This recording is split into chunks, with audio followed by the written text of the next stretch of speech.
TV پێکەوە بۆ گۆڕانکاری پێکەوە بۆ ئازادی و یەکسانی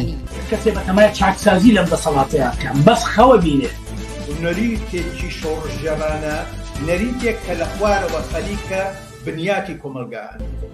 هەر دەسەڵات ناتوانێت جا بە کێشەی ژناباتەوە بەڕەت حتا بەڕێوەبەراتەکانی خۆشیان کەوتونەتە ژێر پرسیارەوانێ بۆ بیستنی بۆچوون و تێڕوانینی جیاواز و دژەباو بۆ خستنە ڕۆی دنگی مرۆیی و یەکسانی خوازی بۆ ئەم سیستەمەکە 83 خوێندکار دێک پۆلدا بخوێنێت ئەم ناوانە دروستە بۆیان تەنها ناوی حکوومەت دروست نییە بۆیان چەک و پارەیان نستنیتەوە معناژی نامێنە ئیتر چارەسەری بنەڕەتی بۆ کێشەی خەڵکی کوردستان و لەعنانی ئەم دەسەڵاتەیە هێنانە پێشەوەی دنگی ناڕزایەتیە جەماوەریەکان و بڵندگۆیەک بۆ هەڵسوڕاوانی هێناوە بەهۆی خۆپشاندانەکانەوە بۆ بەهۆی خۆڕاگری خەڵک و ئیرادەی خەڵکەوە بۆ کەوە دەسێنراوە کارانە بە ئەودەسێکی کەم ئیشەکەن و ماگانە موچەکانیان پێنادن داری وازات خەڵک تونتر ئەبێ ئەگەر مەترسیەک هەبێ لەسەر هەرێمدا یەکێتی و پارتی و خود یەکێتی و پارتی مەترسی وڵاتەکانی مەنتیقەشیان بۆ سەر هەرێم زیاد کردووە خستنەڕووی واقعیەتی دەسەڵات و ئۆپۆزیسیۆنی ساختە و پەردە هەڵماڵین لەسەر نیازیان خۆشحاڵی هەبێ بەوەی کە هیچ ریفۆرم و چاکسازیەک و بەقازاجی خەڵک لەلایەن ئەمانەوە بکرێت مێژوێک و کارنامەیەکی قوڵیان هەیە لەسەر ملهوڕی لەسەر چەکڕاکێشان لەسەر تعداکردن لەسەر خەڵک ئەمانە دژمنی خەڵکی کوردستان بوونە لە پشتیان لە خەڵکی کوردستان کردووە دێماسیەکی پەرشە بەسەر چینی کتێکاد و بەشە جۆرەکانی چینی کتێکار و هەموو کۆمەلگایە پەرزیان کردووە بۆ تاو توێکردنی ئەو بابەتانەی کەمتر لە میدیاکانەوە دەبیسترێن بەشێکی زۆری لە حیزبات چەپ و کۆمۆنیستەکانی دنیا و هەروەها بەشێک لە هەڵبژاردنەکانی ئەوروپا ناڕەزایەتیان دەربڕی مینەکانی تاوانی دروستکردنەوە تاوان ئەنجاما دەسەڵاتی چەکداری میلیشیای حزبی میلیشیای لە کوردستان خەڵک لەلایەک و قەویترە سازمانی تەیارکردە ڕادیکاڵترە بۆ نیشاندانی ڕێگەی ڕزگاری خەڵکی پێشەنگ TV هەموو ڕۆژانێکی چوارشەممان کاتژمێر 9 شەو بە کاتی کوردستان ڕاستەوخۆ پەخشی بەرنامەکانی دەکات شەرمەزار نابێ ئەو هەموو جەنراڵە مقەبایە لە ناو شارەکەی خۆیان بینێ بە ئەنواع و ئەشکال چەکی ئەسلحەی قورسەوە طەبیعیە بەلایەن یەکەمین جارە لە کوردستان کرێکاران خۆیان دەستبەرن بۆ مەراسیم و چالاکی یەکیایە شۆڕش تەنها ڕێگەیە هەڵسانی خەڵک ڕاپەڕین و خۆشانی جەماوی تەنها ڕێگەیە کە ئەڵتەرنەتیڤێک دابینکە لە فەیسبوک، یوتیوب، ئینستاگرام، تویتەر و تیکتۆک فۆلۆمان بکەن بەرنامە و گرتە ڤیدیۆیەکان ببینن پێشەنگ TV پێکەوە بۆ گۆڕانکاری پێکەوە بۆ ئازادی و یەکسانی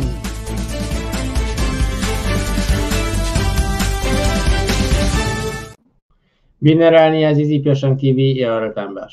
خۆشحاڵە من بنار مستەفا بۆ چوارشەمەیەکتر دێمەوەلاتان بۆ پێشکەشکردنی پەخشی ڕاستەوخۆی بەرنامەکانی پێشەنگ TV عزیزان بەرنامەکانی ئەم شەومان 6 دیسەمبەری 2023 لە دووتەوەر پێک هاتووە سەرەتا سەبارەت بە ناڕەزایەتی مامۆستایان قسە و باسمان دەبێت پاشان سەبارەت بە هەڵبژاردننی پارێزگاکانی عێراق و کاردانەوەی لە کەرکووک بەرنمەیەکی ترمان دەبێت ئێوەش دەتوانن با پرسیار و سەرنج و تێبینیەکانتان بەشدار بن لەگەڵمانە و ئەو پرسیار و سەرنجانە ئێوەی خەنە ڕوو من ئاراستی میوانانی بەرنمەکەی دەکەم لاگەڵمان بن بۆ بەرنامەکانی ئەم شەومان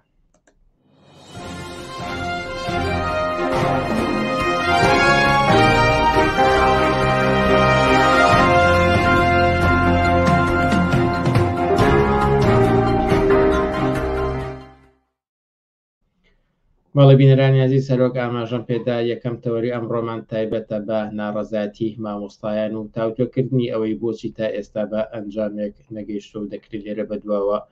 چی بکرێت ئەم بابەتە تاوتۆ دەکاین لەگەڵ خەسرە وسایە سەرۆکی مەکتەبی سیاسی حیزبی کۆمونیستی کرێکاری کوردستان خەسرە وسایە ئێوارەت باش و سپاس کە لەگەڵمانیت ئێوارەی ئێوە باش و ماندوو نەبن دەمێت سەبارەت بە ناڕەزایەتی مامۆستایان بپرسم کە بایکۆتیان ئەنجام داوە زیاتر لە 2 مانگە و وێڕای هەموو ئەو هەڕەشە و گوڕەشانی لەلایەن دەسەڵاتداران و ئەکرێتە سەریان بەڵام ئامادە نەبوون بگەڕێنەوە سەرکارەکانیان و گوتویانە هەتاوەکو داواکاریەکانیان جێبەجێ نەکرێت ناگەڕێنەوە سەرکار و بایکۆت ناشکێنن بۆچی ئەم بایکۆت و ناڕەزایەتی مامۆستایان بە ئەنجامێک نەگەیشتووە؟ ئایا داواکاریەکانیان هێندە سەختەکە لە توانای وەڵامدانەوەی حکوومەتی هەرێمدانە بەڕاستی حکوومەتی هەرێم ناتوانێت موچە دابین بکات یاخود لەکوێوە سەرچاوی گرتووە کە ئەم داخوازیانە ناتوانێت وەڵام وەرگێتەوە؟ بەڵێ تەمان ئەگەر چاوگرێت داخوازیەکانی مامۆسایان بکەین دانی موچێ لەگەڵ لە کاتی خۆیان و هاوتاکردنەوەیەتی وەکو موچە خۆرانی شارەکانی عێراق بەرزکردنەوەی پلەکانیان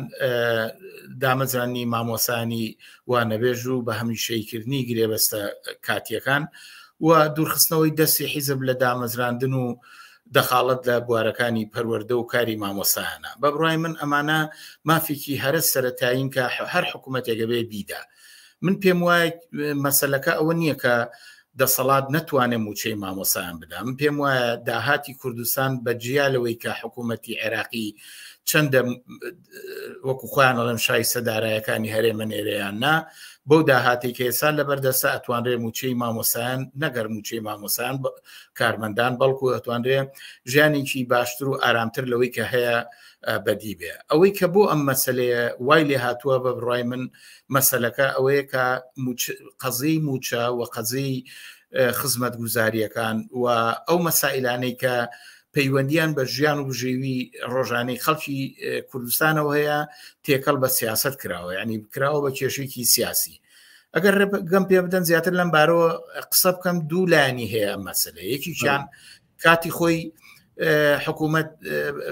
سیاسەتی چاکسازی دەرکرد کە گوایە کابینێ ئەم کابینەی مەسئول بەرزانی وتی ئێمە چاکسازیەکەین و هەموو شتێ ڕێک و پێگەکەین. مەبەستی لەم سیاسەتە چی بوو؟ مەبەسەکەیەوە بوو کە ژیان و گوزەرانی خەڵک بسپێرێ بە بازاڕی کۆمپانیاکان، پەلاماری کەرتی گشتی بە خزمەت گوزاریەکان بسپێرێ بە کۆمپانیاکان و پێداویستیەکان بخاتەوە سەرشانی خەڵک لەسەر ڕەنج و محنەتی خەڵک زیاتر بکە. هاوکات تەعینی مەرکەزی ڕاگر ئەوە چەند ساڵە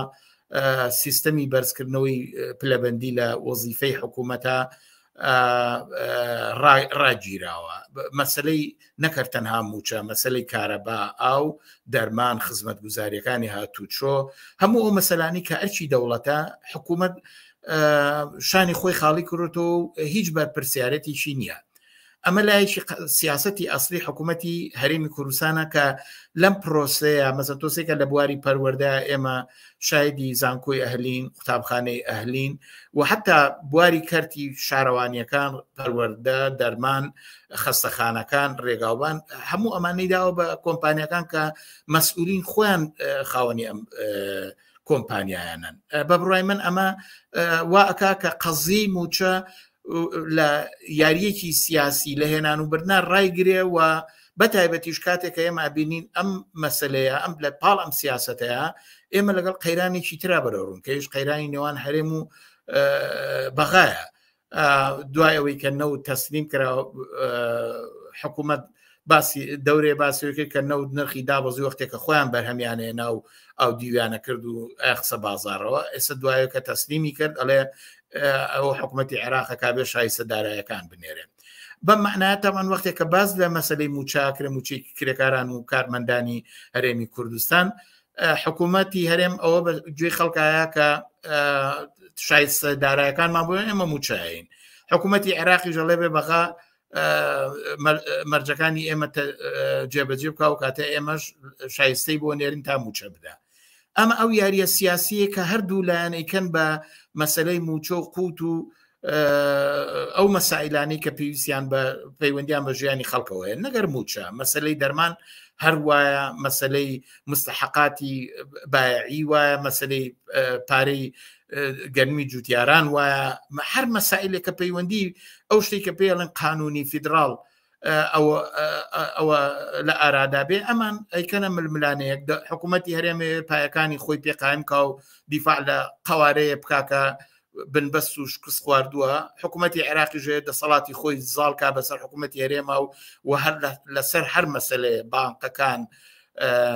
مەسەلەی موچە، مەسەلەی دەرمان، خزمەت گوزاریەکان ئەوێ بە هەر جۆرە بێ بەبێ گوێدانە مافی هاوڵاتیانی کوردستان چیان ڕوبەڕوە بێتەوە بۆ ئەوەی کە دەست و پەڕووباڵی حکوومەتی هەرێمکا و خۆی زاڵکا بە سەریا یاری لەگەڵەکە و بەم معنایە کێشەی موچە بۆیە گیری خواردووە بۆ کێشەیەکی سیاسی ئەجینا بە تایبەتی لە عێراقا ئەگەر مافی هاوڵاتیانی یەخسان ئەگەر ئەڵەن دەستور بۆ هەموو عێراقا یعنی چی موچەی کارمەندێکی بەسرا و بەغا و حلە و دیوانی و ئەوانە هەموو مانگە لە کاتی خۆیانە پارەوەرەگرن بەڵام حکوومەتی هەرێمی کوردستان نایدا بۆ ئەم مەسەلێ لە سیاست و ململانەی نێوان هەرێمی و بەغا لە نێوان ئەحزابەکانە دەرناکێشرێ و مەسەلەی قوت و ژێوی خەڵک جیاب کرێتەوە لەم سرا بەڵام دیارە هەردوو لایەن درۆ لەگەڵ خەڵکەکەن و دەیانەوێ امتیازێک بگرن و لە هەر کارتی ئیسفاداکەن بە بڕای من ئەمە ئەسی کێشەکەی ئالۆس کردووە و ئەو اعتراض و ناڕزایەتیانەش بەڕاستی هێندە سیاسی نییە هێندە نەگەیشتەوە ئاستی کە ئەم تەوازنی هاوکێشەی نێوان ناڕزایەتیەکانی مامۆسایان و کارمەندان لە بەرامبەر دەسەڵاتە بگاتەوە ئاستی کە چ لە بەغاوە چ لە هەرێمی کوردستان کە ناچاریان کامل بدا بە و خواستانیان وە لە بازنەی ئەم کایە سیاسی کە هەردوو لایەن پێیەکەن دەری کێشە مامۆستان بڕیار بوو ناڕزاتیەکانیان بەرەو بەغا بەرنووە مەژدیارە هێشتایەکێکە لە ئامانجەکانیان و داوا دەکەن کە موچەکانیان لەگەڵ بەغا هاوتا بکرێت و لە ڕێگەی کارتی بانکیەوە پیان بگەی وەکو هەر موچە خۆرێکی و فەرمانبەرێکی تر لە عێراقا بۆچوونی ئێوە لەسەر ئەم هەنگاوە چییە بە تایبەتی کە دەسەڵات و لایەنگرانی دەسەڵات باز بەو دەکەن کە ئەو کارە لە دژی قەواری هەرێمە بە بڕای من ئەو پروپاگەندانە تەواوکەری هەرە و سیاسەتەیە کە ئاماژەم پێکرد حکوومەتی هەرێم پەلاماری باج و پەلامارێکی بۆ سەر خەڵک لە ڕێگای باج و خەراج و سەرانە و هەر ڕۆژە قەیرانی غازە نەوتە بەنزینە گەنمە خۆراکە دەرمانە هەرچی شتە هەر ڕۆژەی گۆشتە مریشکە هێلکێ هەر ڕۆژی خەڵکی کوردستان ڕوبەڕووی قەیرانێکە کاتەوە لەو سەریشەوە تا دێ باج لەسەر هەموو شتێ داهانێ لەسەر مەسلەی کارەبا لەسەر ئاو لەسەر هاتوچۆ لە حتا لەسەر دانانی تابلۆی دوکان و بازاڕەکان بە بڕای من ئەم تەبلیغاتە ناسیۆنالیستە دواکەوتوانە تەنها بۆ ئەوەیە کە ئەم سیاسەتە پاساوکە بێڵێتەوە قەوارەی هەرێم ئەبێت چ نرخێکیە بێ وەختێکە نەتوانێت موچە و خزمەت گوزاریەکان بۆ خەڵک دابینکە تا ئەو جێگەی بۆ ژەگەرێتەوە کە مامۆستایان و کارمەندانی هەرێمی کوردستان بۆ داخوازیەکانیان بە بڕای منەوە نقطە وەرچەخانێکی گرنگە کە بڕۆنە بەغا لەوێ خەی بەغاش بگرن و ئەو بەهانەیە ببڕن کە حکوومەتی هەرێمەڵێ بەغا نایە ئەوە ئەوان ڕاستەوخۆچن ڕوبەڕوێن بەڵام ئەوە خودی ئەحزابی دەسەڵاتدار و حکوومەتی هەرێم بوو کە ڕێگری کرد بە بڕای من حەقی خۆیانە هەر ناڕزایەتێکی جەماوەری هەر شێوەیەکی گونجاو بۆ بەدەستێنانی خواستەکانیان بە مەرجێک ریزی سربەخۆی ئەو ئێترازە پارێزراو بێ و لە دەوری داخوازیەکان بێ هەر ڕێگایەک بە حەقی خۆیانە خەڵکی کوردستان حەقیەتی لە مافی هاوڵاتی بوونی یەکسان لە سەراسەری عێراقا بەهرەمەند بێ ئەوەی کە ئێستا حکوومەتەکەی سوودانی لەسەر ئەساسی بەشبەشێنی قەومی و تائیفی و تیرەگەری دروست بووە ئەوە بە زەرەری خەڵکی کوردستان و هەر هاوڵاتیەکە کە لە کوردستان بژی یا لە عێراقا بژی ئەگەر قرارە عێراقی هەموو هاوڵاتیەکە کەوایە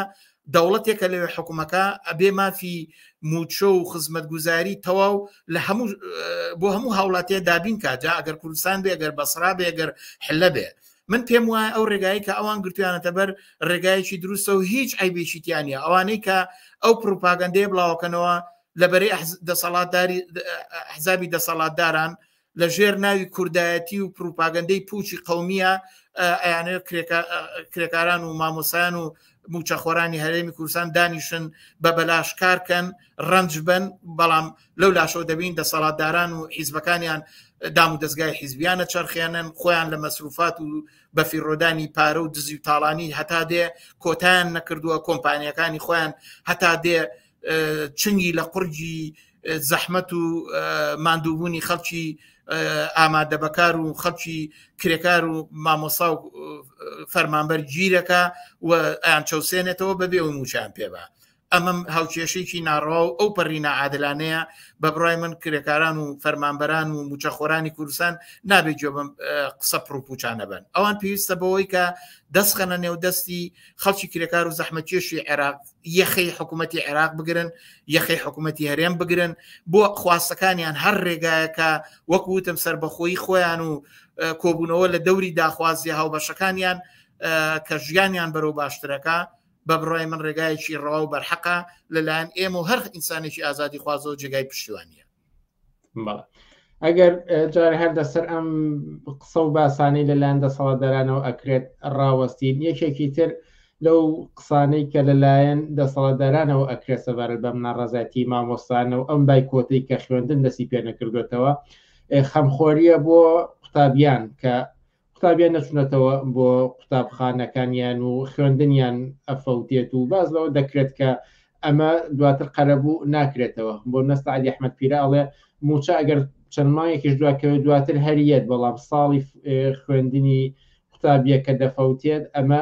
ناگەڕێتەوە. و ئەمە ژوانیشان دێت کە لە ئەستۆی مامۆستایانە کە بایکۆتیان کردووە و خوێندن ڕاگیراوە. سەرنجی ئێوە لەم بارەیەوە چییە؟ کێ بەرپرسیارە لەوەی کە خوێندن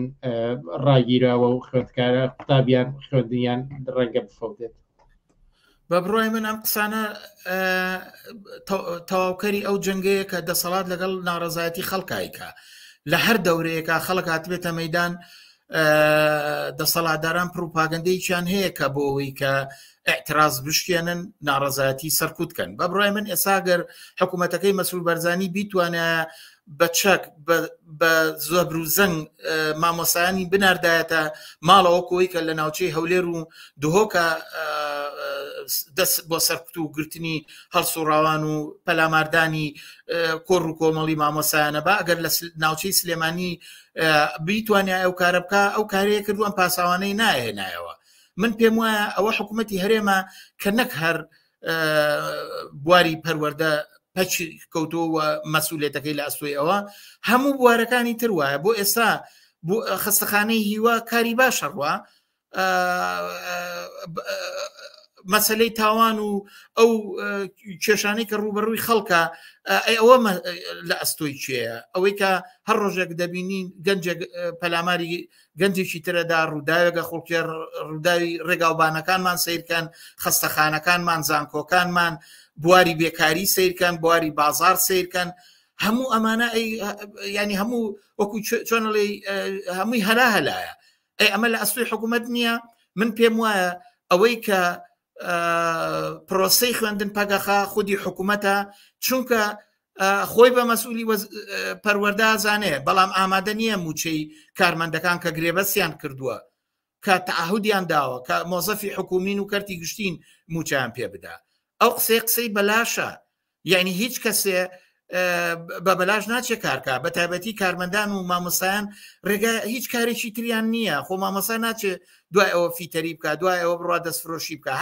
هەر بەڕاستی شەرمەزاریە حکوومەتێک ئەگەر کارمەند و مامۆساکانی وەڕابێنێ. ئەوان پێویستە بڕۆن دەوامی خۆیان بکەن و موچەی خۆیان وەرگن. وەختێ موچە وەرناگرن ئەوە مەسئولێتەکەی لە ئاسی حکوومەتایە. ئەبێ بە خەیاڵی ئەوەیە بێ وەختێک کە ئەکەوێتە مفاوەزاتەوە لەگەڵ ئەحزابی دەسەڵاتدار لە بەغایە و سیاسەتەکەی سەرناکەی و تووشی بنبەستە بێ، ئەبێ بیریشی لەوە کردبێتەوە کە موچەخۆرانی خۆی ژیانیان تەمینکە. موچەخۆران جگە لە موچەکانیان چ ڕێگایەکتریان هەیە بۆی بژێوی لەم بارودۆخە گرانی و بێکاری و سەختیاکە خەڵکتیا قەراری گرتووە. بۆی ئەو قسەی کە ئێڵێن هیچ پاساوێکی درۆیە و بە بڕای من مامۆسایان نابێ و نابێ هیچ ئینسانێکی ئازادی خوازنە مامۆسایان مل بەم قسانە بن، بەڵکو دەبێ هەروەکو مامۆسایان کردویانە لەوە جواب بۆ پرسیارانە درێژەدانە بە ئەترازەکان فراوانکردنەوەیەتی یەخەی دەسەڵاتی گرتنی دەسەڵاتی هەرێمە بۆ ئەوەی کە بتوانێت ئەو خواسانە بەدی بێ. من پێم وایە ئەگەر ژیانی مامۆسایان باش بێ و موچانە بێ، ژیانی بەشی زۆری کۆمەلگا باشەوێت، چکە ئەوانە پاریان دێتە دەست، ژیانان مڕەفاهترە بێ، بەعکسەوە سەرحاڵترە بن، ئەتوان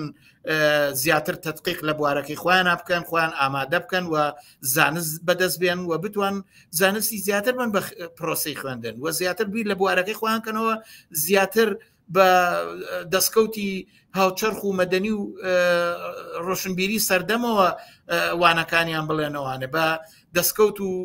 چۆنەڵی زانیاری زیاترەوە ڕوو لە قوتابخان و زانکۆکان بکەن بۆی کە مناڵان و خوێندکاران پەروەردەکەن. من پێم وایە هاوکات دەگەر پاریان بێ بازاریش گەرمە بێ کڕیار زۆرترە بێ مەسرف زۆرترە بێ ئەو کاتە بازاریش زیاتر ئەبوژێتەوە دوکان و بازار ئەتوانرێ لەم بێ بازاری سست و چۆنەڵی ساردی کە ڕووی لە بازار و یعنی چۆنەڵی فرۆشیرانی کاڵاکانی پێویستی خەڵک کردووە کۆتایی پێبێنێ. من پێم وایە ئەو قسێ بێ جوابی دانشتێنانە هەر بۆ ئەدرێتەوە کە اعتراضات و ناڕەزایەتیەکانی مامۆسایان ببێتە مەیدانێک کە هەموو خەڵکی کوردستان لە کرێکاران و زەحمەت کێشان ژنان مناڵان بچنە پاڵیان و داخوازیەکانیان سەراسەری ترکەنەوە فراوانتریکەنەوە تا ڕژێم ناچار بێ داخوازەکان جێبجێکە و کرێکار و کارمەند و مامۆسا هەناسەیە بن لەم دۆخە سەختەیە. سوودانی سەرۆکوەزیرانی عێراق ڕایگەاندووە چەند جارێکە و بەڵێنیشی داوە کە موچەی مامۆستایان و فەرمانبەرانی کوردستان چارەسەر دەکات. ئێوە تا چەندێک پێتان وایە کە پابەندی ئەم بەڵێنەی خۆی ئەبێت و چەندێک بە نەزەری ئەتیبار وەردەگرێت لەوەی کە موچەی فەرمانبەران و مامۆستایانی هەرێمی کوردستان چارەسەر بکات؟ بە بڕای من درۆکە ڕیاکاریەکی سیاسی بە خەرجەدا هەر ئەمڕۆ وەختێکە لە وەڵامی نوێنەرانی مامۆسایان یەکێتی مامۆسایانە لە سایتەکان بڵاو بۆتەوە گوایە سوودانی و توێتی من ئامادە موچە خۆرانی بواری پەروەردە و تەندروستی موچەکانیان دابین کەم ئەگەر حکوومەتی هەرێم لیستی ناوەکانی کارمەندان بنێرێ بەڵام حکوومەت ناینێرێ. ئەمە معلومە هەر لەم قسەوە ئەو قسانی پێشووی من باشین بەڵگەی بۆ سەرماندی و قسانی پێشووتر من لە وەڵامی پرسیارەکانە ڕوونم کردەوە. ئەوش ئێوێ لەلایەک ئێوێ دڵی مامۆسایان ڕاگرێ ناڕەزایەتیەکانیان دەستەمۆکا بۆ خۆی و بیخاتە ژێر سایی سیاستەکانی خۆیەوە و لەلایەکی شوێ ئێوە بیکا بە فشار لەسەر حکوومەتی هەرێم بۆ ئەوەی ئیمتیازی لەوەگرێ ئەوەی کاڵێ ئەوان ناینێرێ ینی ها ئەوە من ئامادەم ئەو کارەکەم بەڵام خۆ حاڵی کرێکار و کارمەند و مامۆستا و هاوڵاتی بندستی حکوومەتەکەی سوودانی باشتر نییە. ئەوە تا بێکاریەکی لە ڕادەبەدەر لە شەرگرانی نەبوونی ئەوەی کە لەوێژ اعتراضێ و ناڕەزایەتیە لەسەر دامەزراندن چەند دەرچووی ینی زانکۆکان هیچ چەند ساڵە دانەمەزراون پزیشکانە بواری ئەوانی بەشی یاسایان تەواو کردووە هەموو ئەو بوارانی کە پێویستە بۆ ژیانی ڕۆژانی خەڵک. بە بڕای من لە جەوهرە حکوومەتەکەی سوودانی هەمان ئەو سیاسەتا بەتە پێشۆکە لە کوردستانە برێتە پێشەوە. ئەوانش لەوێ کۆمپانیەکانی ئەحزابی شیعە و سوننە و میلیشیاکانی حەزی شعبی ئەوانە کۆمەڵگایان ڕاگرتووە. حکوومەتی سوودانی بەڕاستی ئەگەر ڕاستەکە ئەمە هیچ گەڕانەوەیکی ناوێ و هیچ داوای لیستێ ناکە ئەگەر ئەو ئیدعایەوەکە حکوومەتی سەراسەری عێراقا و ئەگەر ئەو دەستور بڕێەوە بە بەڕاستی گەرەوە حکوومەتێکە لەسەر مافی هاوڵاتیان یەکسان ڕاوەساوە ئەتوانێت ئەو شایستە دارایانی کە پێویست دەکا بۆ موچە خۆران ڕاستەوخۆ لە ڕێگای کارتەوە بە موچە خۆرانی هەرێمی کوردستانی بدا. بەڵام ئەمە یاریکی گڵاوە کە ئیکا بەردەوام ئەوەی کردو هەر کاتێ مامۆسایان چوبوون لەوێ دانیشتون مەدح و سەنای خەڵکی کوردستانی کردووە بەڵام وەکو تیژ بەکردەوە هیچ لەم قسانە سەوز نەبووە. چەند جار نوێنەری مامۆسایان چۆتە ئەوێ لەگەڵی دانیشتووە خۆپشاندان چووە بەغا ئەی بۆ هیچ بەکردەوەی چەنگایەکی ناوە. بە بڕای من وەکو من باسم کرد مەسلەی موچە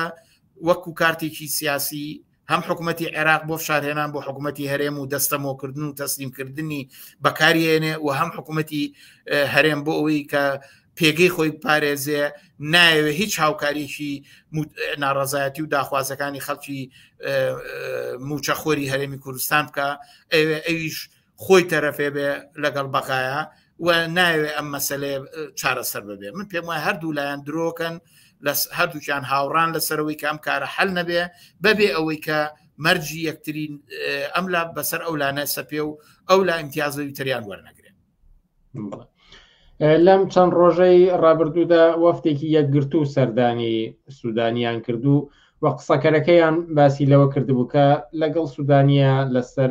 کێشەی موچە قسە و باسییان کردووە ئەویش نیەتی باش بووە. ئێوە لەم بارەیەوە ڕاتان چییە؟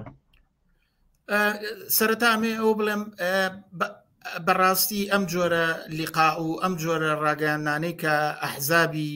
پەرلەمانتاری زەوەی کە خۆی بە شەریکی پرۆسەی سیاسی لە عێراق و هەرێ مەزانەیە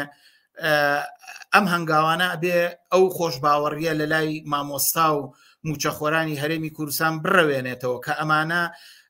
دیسانەوە بۆ ئەوەی کە ئەوانیش بەهرەبەرداری بکەن و خۆیان سواری خواستی بەرحەقی مامۆستا و فەرمانبەر بکەن کە گوایە لە ڕێگای دانووساندن لەگەڵ سوودانی و سوودانی پیاوێکی باشە و شەریفە و ڕازگۆیە و درۆ ناکە قەزەی ئەوان حەلە بێ. من پێم وایە ئەبێ ئەم سیاسەتە پوچەڵ کرێتەوە ڕیسوا کرێ. آخر خۆ پێشتر شاسوار عەبدولواحید ڕێگەیان سوودانیش لەگەڵ یا بەر لە یەکگرتووە. ئەمە هەرو کارەیە کە شاسوار عەبدولواحید دەستی پێکردووەمان خەریکن تەواویەکەن، بەڵام لە کاتێکە هیچی لێ سەوز نەبوو. ئەویش ڕایگەیان شاسوار ڕایگەیانتی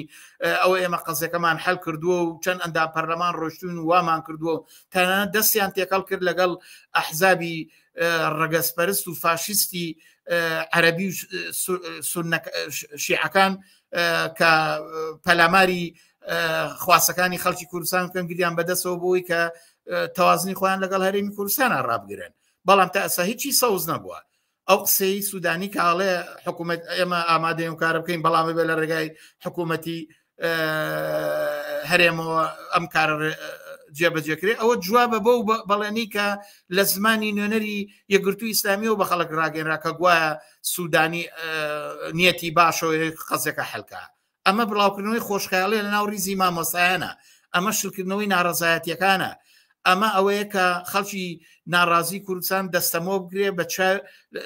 لە چاوەڕانیە ڕاوسێکەکەی نوێنەری پەرلەمانتاری یەکگرتوو کۆمەڵ و یەکێتی و پارتی و نەوەی نوێ ئەمانە چارەسەری کێشەکانی خەڵکی کوردستان بکەن. بۆ هەر ئەو نوێنەرانەی یەکگرتوو ئەوانەی نەوەی نوێ لە پەرلەمانی کوردستانە چیان بۆ خەڵکی کوردستان کرد تاکو لەوێ بیکەن. بە بڕای من ئەمە جگە لە نان و پیاز خواردن بە ناڕەزایەتی بەرحەقەکانی خەڵکی مامۆستا و موچەخۆری کوردستانەوە شتێکی تر نییە. من پێم وایە بێ ئەم ناڕەزایەتیانە ریزی سەر بەخۆی خۆیان لەمانە جیاکەنەوە، دەستخەنە نێودەستی خەڵکی کرێکار و زەحمەتکێشی عێراق بە ناوەندەکانی تەحریر، ناوەندی شارەکان، قوتابخانەکان، پێویستە مامۆستایانی شارەکانی عێراق لە ئەنگری ئەم خواستانە بن. ئێمە هەوڵە دەین ئەم کارە بەڕێ بخەین. خەڵکی چەپ و ئازادی خواز لە شارەکانی عێراق پێویستە بە بەیاننامە بە پەیوەستبوون بە ناڕەزایەتیەکان لە دەرەوەی وڵات لە ناوخۆی وڵات بەردەم سەفارەتەکانی عێراق بگرن و فشاریان بخەنە سەر کە بابەجیان تۆ کێشە سیاسی لەسەر هەر شتێکەیە لەگەڵ حکوومەتی هەرێمە، بەڵام قوت و موچەی خەڵک لە ئەستۆی ئێوە بێ دابینیکەن. ئەبێ ئەم مەسەلەیە دەرکێشێ لە کای سیاسی و ململانەیەکی پوچی بەرژەوەندی خوازی خۆتان دەبێت دەربێ و نەبێ بەسرێتەوە بەم حاڵەتەوە. وارە حیزبی کە ئیدعای ئۆپۆزیسیۆنەکە ئەگەر بێ ناڕەزایەتی و خواستەکانی خەڵک ڕاکێشێ بۆ ژێر عەباکەی سوودانی و هەر ئەحزابێکی شیعە بە بڕای من بڵاوکردنەوەی خۆشخەیاڵیە چاولەبەری ئەوانە بەتایبەتی ئێستا ئێمە بینین ئەوەی یەکگرتوونەوەی نوێ هەر حیزبی ترێکە دەورەی انتخاباتە، ئەیانەیە خۆیان هەڵواسن بەوە بۆی بڵێن ئەها ئێمام کاراکەین بۆی خەڵک دەنگیان پێبە، لە کاتێکە ئەوان لە پەرلەمانی کوردستان چەند کورسیانە بوو ژیانی خەڵک ئەوە تا بەم ڕۆژە گەیشتووە کە ئەوان تایە بەشدار بوون.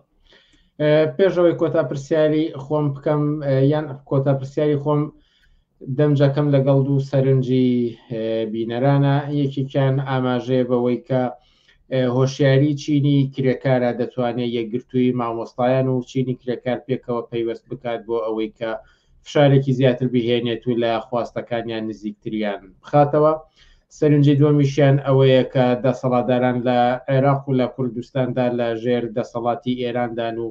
ڕەنگە دروست ئەوە بێ کە فشار بخرێتە سەر ئێرانیش بۆ ئەوەی کە بەم خواستانە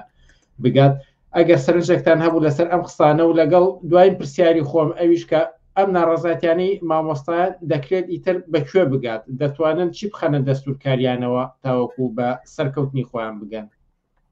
بەڵێ ئەو لەسەر ئەو کۆمنتانە منیش پێم وایە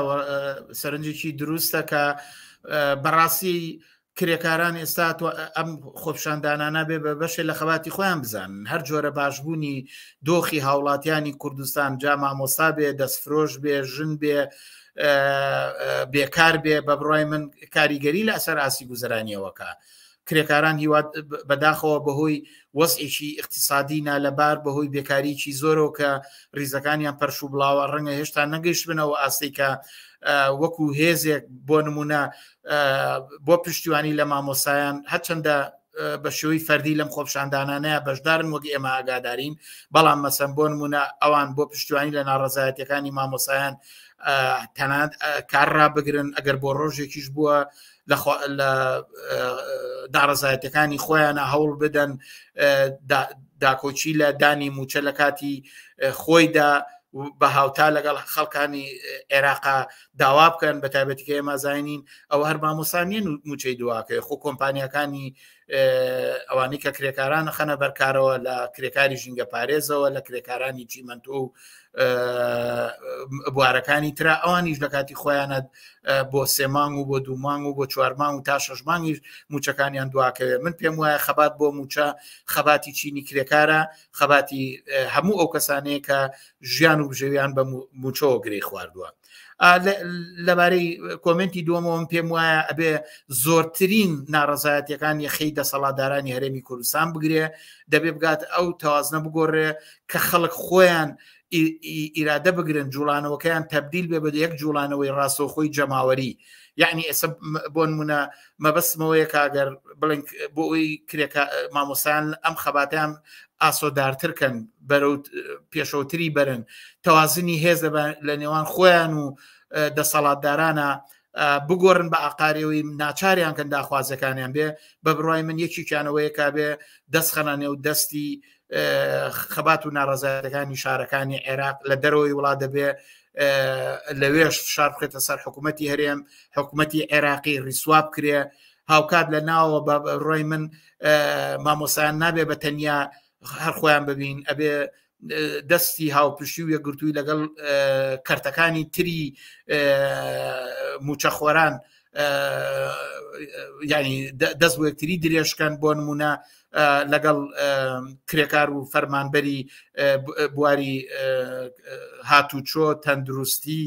ڕێگاوبان شارەوانیەکان ئەمانەگەر بتوانن خۆیان ئەو داهاتانی کە کۆیەکەنەوە لەگەڵ کرێکار و فەرمانبەری زەریبە لەسەر هەر شوێنێک ئەو کارەبا بۆ کەرتەکانی تر ئەمانە بێ لە ڕێگای هەڵسوڕاوان و پێشڕوانی ڕابەریەوانێ هەوڵ بدرێ نێتوەرکێ تۆڕێکی هاوپشتی و یەکگرتووی پێک بێنن تا حتا ئەو داهاتای کە هیانە تەسلیمی حکوومەتی نەکەن بتوان سنووقێ بکەنەوانێکە تەمینی مامۆسایان بکە ژیانیان بکە موچەیان بکە من پێم وایە لە کوردستان داهاتیەوە هەیە کە ئەگەر بێت و بخرێتە ژێردەستی نوێنرانی خەڵکەوە ئەتوانرێ موچەخۆرانی هەرێمی کوردستان لەو داهاتە تەمین کرێ ڕێگایەکی هەمە جۆر هەیە کە بە پلەی یەکەمەکەوێتە سەر هەڵسوڕاوان و ڕابەرانی ئەم ناڕەزایەتیە بەتایبەتی پێویستە لەسەری شترۆ خوێندکاران وەختی تەلەڤیزۆنەکانی وەکو ڕوودا و ئەمانە ئەچێتە ماڵەکانەوە ئەڵێەوە تا مامۆستا ڕایگرتووە پێویستە ڕێیان پێنەدەن گوێ بەم تەبلیغاتە قۆڕانە پرۆپوچانە نەکەم بڵێن ئەوە حکوومەتەکەی تۆیە ئەوە حیزبەکەی تۆیەکە بەبێ وەستان هەموو ڕۆژێ لەسەر داهاتی خەڵک تەلەڤیزۆنەکەتانە چرخێنن بەڵام ئامادەنین موچەی خەڵک بن ئێوە مەسئولن و ئەبێ دایک و باوکان خوێندکاران ئەبێ بەم ناڕەزایەتیانەوە پەیوەست بن پشتیوانێکی فراوانی گەورە لە مامۆسایان بکرێ تا بتوانێت ئەو هێزە بێنێتە مەیدان کە مەسەلەی موچە لەم کای سیاسیە گڵاوی کە حکوومەتی هەرێم و حکوومەتی عێراقی کە دەرچێشێ و بە شێوەی مافیکی یاسایی جیاکرێتەوە وەکو حەقێکە حەقێکی یەکسانی هاوڵاتیانی سەراسەری عێراق بە هەرێمی کوردستانەوە لی بەهرەمەند بن پێم وایە ئەم ڕێگایە توانرێ ئەو دۆخی کە ئێستا ناڕەزایەتەکان تێککەوتووە بەرەو پێشەوی زیاتر و زیاتر ببات. خەسرە وسایە سەرۆکی مەکتەبی سیاسی حیزبی کۆمسیی کرێکاری کوردستان زۆر سپاسکە لە بەرنامەکانی ئەمشەی پێشنگ تیڤیدا ئامادە بوون. زۆر سپاس بۆیە و سپاس بۆ ئەم دەرفەتە. زۆر سپاس. ئازیزان وچانێکی بچووک و پاشان سەبارەت بە هەڵبژاردننی پارێزگاکاندا عێراق و بە تایبەتی فەزای هەڵبژاردن لە کەرکووک بەرنامەمان دەبێت لاگەڵمان بێنەوە.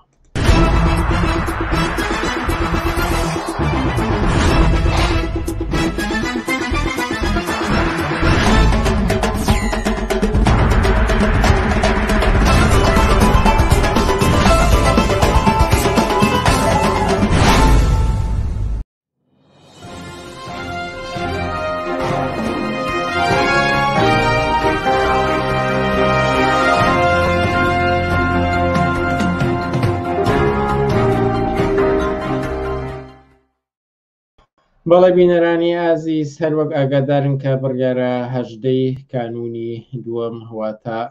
دروست دە ڕۆژێکی تر هەڵبژاردننی پارێزگاکانی عێراق ئەنجام بدرێت و لە کەرکووکیش ئەم هەڵبژاردنە ئەنجام دەدرێت. ئێمە تاوتوی ئەم بابەتە دەکەین لەگەڵ ئازاد مەجید بەرپرسی ڕێکخراوی کەرکووکی حیزبی کۆمونیستی کرێکاری کوردستان. ئازاد مەجید ئێوە باش و سپاسکە لەگەڵمانیت. سپاس بۆیەوە و سپاس بۆ گوێگرانی ڕادیۆ پێشن. بەڵێ ئەگەر ئەرک پێشن یەک تۆس کامێراکەتان دابگرن تاوەکو بتان بینین ئازبجار ببین. بەڵێ ئەگەر سەبارەت بە فەزای هەڵبژاردن قسە بکەین کە لایەنەکانی بەشدار بووی هەڵبژاردن فەزایەکیان ڕێک خستووە کە بڕیارە هەژدەی مانگ ئەم هەڵبژاردننی پارێزگانە ئەنجام بدرێت و کەرکووکی ژێکێکە لەو شارانی کە ئەم هەڵبژاردننی تیا ئەنجام ئەدرێت. ئێوە ئێستا کە لە کەرکووکن فەزای هەڵبژاردن لە ناو خەڵکیدا چەندێک جێگەی ئومێد و خۆش باوەڕیە و چەندێک خەڵکی باڵێن بڕیارەوە پێشوازی ئەم هەڵبژاردنەوە هەنگاو بنێت. سپاس بۆیەوە ئێستا هەڵایەکیان دروست کردەوە فەزایەکیان دروست کردەوە ئەحزابی بەشدار بوو لە کورد و لە عەرەب و تورکمان وەزعەتێکیان دروست کردەوە و قەرەباڵغی و شعارەدان و سەردانی ئەم شێخ و مەلا و تەکیانە دەستیان پێ کردووە بۆی کە گاڵتەجاڕی و سیناریۆی هەڵبژاردنەوە پێشان بدەن کە شتێکی واقعیە و خەڵکی ئومێدی بەمەوە بەستووە. لە ڕاستیە ئەوەیە بینین لە ناو خەڵکیە هیچ ئومێدێکی ئاوا هەڵوگۆڕێکی ڕیشەی لە ژیانیوان کرێ لە ڕێگەی ئەم هەڵبژاردنەوە هیچ ئومێدێک و هیچ ئەویان نەبەستووە کە لە چوارچێوەی ئەم هەڵبژاردنانەیە بتوانێت ئاڵوگۆڕێ بکەوە بە تایبەتی خەڵک لە کوردستان و لە عێراقیشە تەجروبەی 30 ساڵ لە کوردستان و تەجروبەی 20 ساڵ لە عێراق ئەوەی پیشان داوەوە بە عملی خەڵک بە ژیانی بە بێکاری بە برسێتی بە گرانی باجی ئەوەی داوت باجی دەسەڵاتی ئەمانەی داوە و هەموو هەڵبژاردنەکان کۆمەڵێک شیعارات و کۆمەڵێک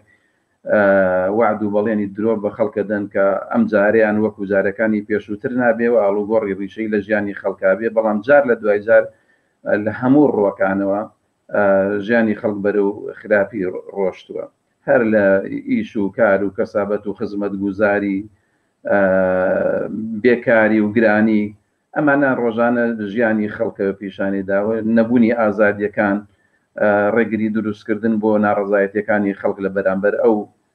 ژیانە ناهامواری کە لە چوارچێوەی ئەم دەسەڵاتەیە کە بە درێژایی 20 ساڵ لە عێراق و 30 ساڵ لە کوردستانە خەڵک چێشتوێتی پێم وانە هیچ ئومێدێک لەلایەن خەڵکەوە هەبێ ئەو هەڵایی کە دروستێکن لە ڕاستیە ئەحزابەکانن هەر چەند ساڵ جارێک بۆ هەڵبژاردننی پەرلەمان یاخود بۆ شارەوانیەکان ئەیکەن تەنها کۆمەڵێک کەوادر و کەسانی سەر بە حیزبەکانە کە ڕەنگە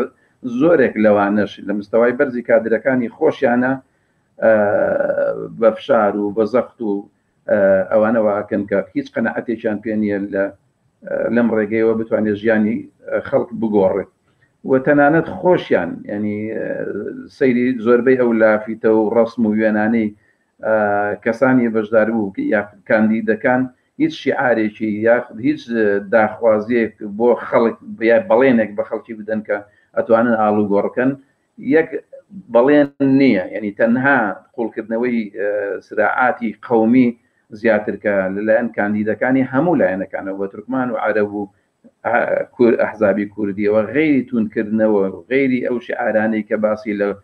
کوردبوونی کەرکووک و تورکمانی بوونی کەرکووک و عەرەبی بوونی کەرکووک ئەمانە شعارێکیان بۆ نییە هەموو شعاراتی کۆنەپەرستانە و دواکەوتووە هەموو ئەوەیە کە ئەیانوێ زۆرتر گیانی ڕقەبەرایەتی دروست بکەن و لەو ڕێگەیەوە بتوانن خەڵکی سەر بە نەتەوەکان وا لێ بکەن کە دەنگ بۆوان بدات کە گوای ئەوان نەتوانن ئاڵوگۆڕێ بکەن کە ئەمە هیچ ئومێدێک لەناو خەڵکییان نییە زۆر جار خەڵکە دەترسێنن بەوەی کە ئەم نەتەوەی ئەگە سەردەست بێت نەتەوەکەی ترەخاتە ژێر فشارەوە و یاخود گەڕەکەکانە ڕوخێنن زۆر جاڵێن ئەگەر مەسەن جارێکی تر ڕاکان جبووری لە کەرکووکا دەرچێتەوە پەنجا عەلی و کێو و گەڕەکانی کە ئاوارەکانن ئەی ڕوخێنن زۆر جار لەلایەن ئەحزابی فاشیزمی عەرەبیەوە ئەوانی بە هەمان شێوەڵێن ئەگەر پێشمەرگە و ئەگەر ئەحزابی کوردی جارێکی تر لە کەرکووک بگەڕێتەوە سەر دەسەڵات ئەوە ئێوە دیسانەوە کوڕ و کەس و کارەکانتان ئەچێتە سزنەکانەوە ترس و خۆ بڵاوەکەنەوە لە ڕاستیە یعنی ئەگەر دادگایەکی واقعی هەبێ هەموو ئەو حزبانەی بەشدارن لە کەرکووک بە هەموو ئەو حزبانە لە کورد و عەرەب و تورکمانیا بێ دادگایی بکرێن چونکە ئەمانە کێشە بۆ خەڵکی ئەم شارە دروست دەکەن چونکە پاشە ڕۆژێکی خراپ ئەخەنە پێش خەڵکی ئەم شارە گیانی قەومی و سراعاتی قەومی قوڵەکەنەوە و ئیلا هیچ بڵێنێک یعنی ئێستا لە بڵێنی کاندیدەکانە هیچ شتێک نییە بڵێ وەڵا فلان خزمەت گوزاری و ئەوەتان بۆکەین ئەوەتان بکەین تەنها خەڵکە بەوە ئەترسێنن کە پێشمەرگا گەڕێتەوە یاخود دەوان ئەڵێن ئەگەر هەرەمانە دەرچنەوە لێرە گەڕەکەکانە ڕوخێنن نوێژەکانتان قبول نیەگە دەنگ نەدەن بە کۆمەڵی هەم بیت و بالۆرە بەتاڵ و بۆشانە لە ڕاستیە ئەیانوێ خەڵک بەشداری بەم سیناریۆ بکەن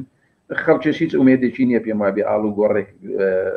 ببێت لەم ڕێگەیەوە بەڵام تەنها ئەوەیە فراغێک نەبوونی معارەزەیەکی واقعی نەبوونی هێزێکی تر بەدیلێکی تر کە بتوانێت هێزی جەماوەری خەڵک ئامادە بکەوە فشار بۆ ئەمانە بێنێەوە بتوانێت خەڵک خۆیان نوێنەرانی ڕاستەقینی خۆیان هەڵبژێرن و داخوازەکانی خۆیان جێبەجێ بکەن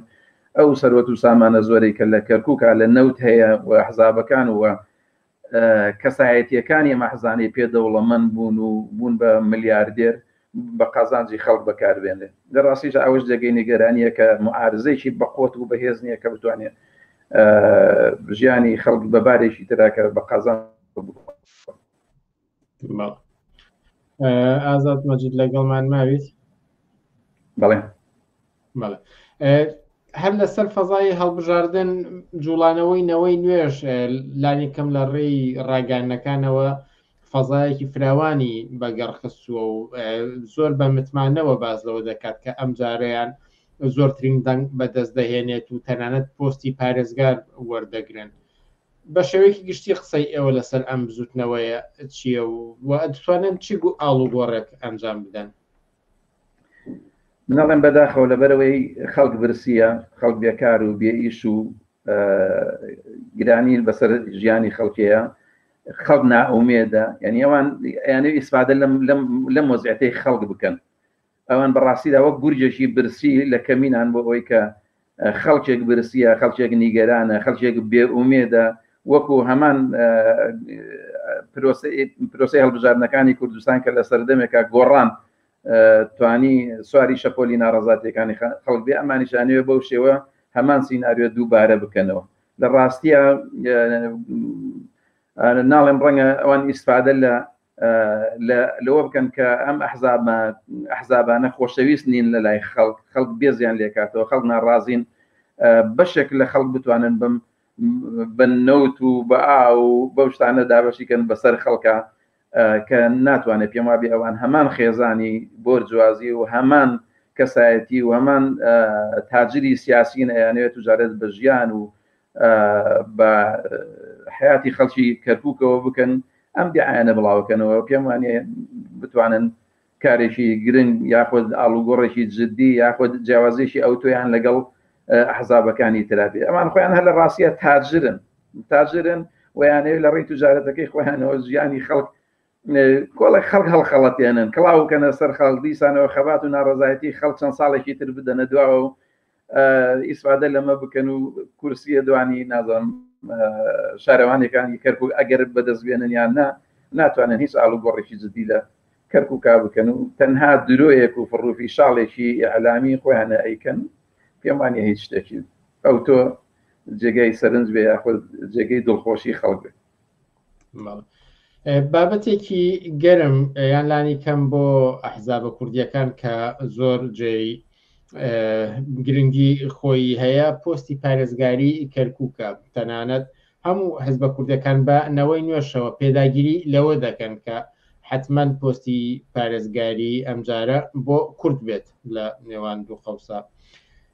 سەرنجی ئێوە لەم بارەوە چییە؟ گرنگی ئەم پۆستە لە چیدایە و ئەگەر بێت و ئەمجارە ئەم پۆستە بۆ کورد بێت چی شتێک لانیکە مەسن بۆ کوردمانانی شاری کەرکووک دەگۆڕێت؟ لە ئێستا و لە ڕابردوودا کەرکووک هەر وەرەقەیەکی بەرژەوەندی بووە بۆ ئەحزابەکان بۆ هەر هەمویان جا ناتوانێت هیچ شتێنە ئاڵوگۆڕێ بکات بوون ینی پۆستی پارێزگار پێشووتر لایەمان هەمان ئەحزابی کوردی بووە ئێستا لای ئەحزابی عەرەبیە ئەگەر ئاڵوگۆڕێکی بەسەرا بێت بێجگە لە گۆڕینی دەموچاوەکان هیچ شتێک بە قازانجی خەڵک ناگۆڕێت ناتوانێت هیچ کارێ بکات. ئێستا ینی پارێزگاری ئێستاکانە بێجگە لە توندکردنەوەی سراعاتی قەومی کارێکی نەکردووە بۆ خەڵکی عەرەبیش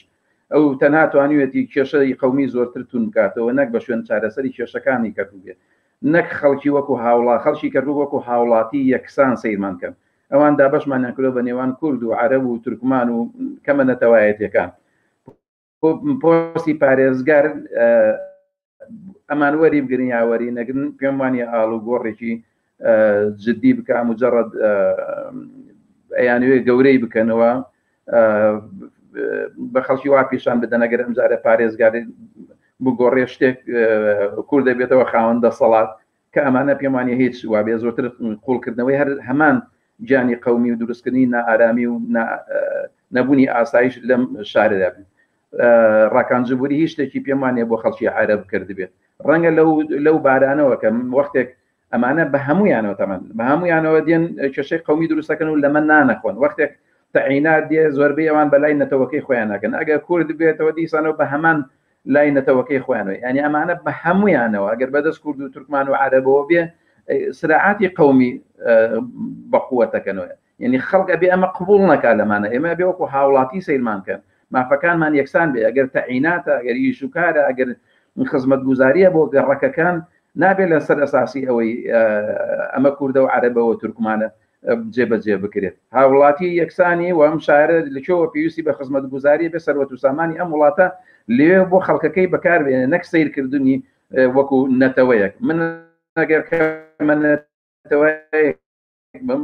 مەسان ئەگەر مەسیحی لە ئێستایەکەم بیا خۆگە تورکمان کەم بێ بۆ ماوەی مافەکەشی بدێتی هەنی ئەگەر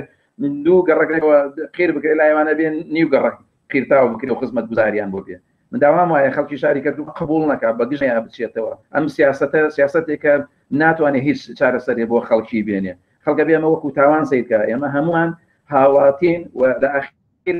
هەر کەسێک ئەگەڵ بژێرێ ئەبێ نوێنەرایەتی داخوازەکانی ئەم شارە بکە نوێنەرایەتی کێشەکانی ئەم شارە بکە و هەوڵدا ئەو کێشە و سراعاتانە هەیە کە لە کەرکووکە چارەسەری بکە ڕێگە چارەی بۆ بدۆزێتەوە ڕێگەیەکی ئینسانی کە دوورمان خاتەوە لەم شەڕ و کێشمە کێشە 20 ساڵی دەسەڵات لە عێراق و لە کەرکووکە 30 ساڵیەکان بێجگە لە توندکردنەوە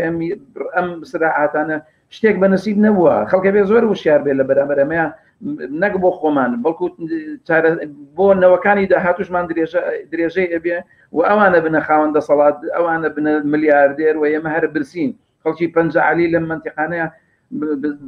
لە ڕوخانی حکوومەتی عێراقەوە ئێستاش خزمەتگوزاریەکی باشیان نیە هەموو گەڕەکانی کە ئاوارەکان بۆی گەڕاونەتەوە خەڵکی هەژاری تایە ئێستاش ئاوی کەمە کارەوای کەمە جادەوبانەکەیان باش نییە بەڵام ئەوانی هاتوون لەم شارە ئێستاکانە بڕۆ گەڕەکەەکانی شۆرە ئەو شوێنە باشانی کە بۆ خۆیان دابین کردووە هەیەکی هەزاران مەتر زەوی دزینی هەزاران مەتر زەوی فرۆشتنی بە خەڵک داگیرکردنی ئەو شوێنانە بوو کردیانتە مۆڵی گەورە گەورە بۆ خۆیان و بە هەمان شێوەش لە دوای 16 ئۆکتۆبرەوە کە ئەحزابی عەرەبی و شیعی لە مشارێ دەسەڵاتیان ئەوانش بە هەمان شێوە ئەو شوێنانەی کە ڕاقیە و زەوی و زاری گرانە هەمویان کردوتە خانوو و مۆڵ و مەعرەز و ئەوانە کە خەڵکی عەرەب و تورکمانی هەژاروانی ئیسفادەیان نەکردو ئێستاش گەڕەکە هەژار نشینەکان بە کورد و عەرەب و تورکمانەوە گەڕێکێکن بێ خزمەتگوزاری گەڕێکێکن بێ کارەوە کەمترین کارەوەیان دێتێ کەمترین خزمەت گوزاریان ئەدرێتێ و زۆربەی و خەڵکە هەژارە زۆرترینی ئێستاکانە لە کەرکووکە بێکارە سەرڕایبوونی ئەو هەموو سەروەت و سامانە زۆرەی کە لە کەرکووکە هەیە باشنی خەڵک بێکارە خەڵکی شێکی دەست ناکەوێت خەڵک ڕۆژانە 10,000 دیناری دەست ناکەوێت یعنی ئەمە